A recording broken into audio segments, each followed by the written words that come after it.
What's your craziest story from the ER? Once I was taking care of a relatively young patient who'd had chronic low back pain for years. They were on a really high dose of opioids, and they came into the ED saying their pain was worse. They'd already run through their prescription early, and they wanted a shot for relief and a refill. So we start talking, and I give them my usual spiel. Opioids are risky, they tend to stop working for chronic pain over time, and they can actually make things worse. They hit me with the usual pushback. Opioids are the only thing that works, that's why I'm here. I told them, but they're clearly not working. You're still in pain every day. You're actually in more pain now, and you're suffering more because you're overusing the meds. That's when they said something that caught me off guard.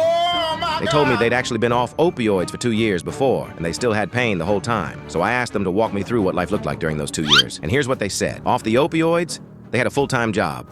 Shared custody of their kids, a new partner, pain every day, yeah, but they were functioning. Then when they were back on the opioids, everything fell apart. They lost custody. They were unemployed. No partner.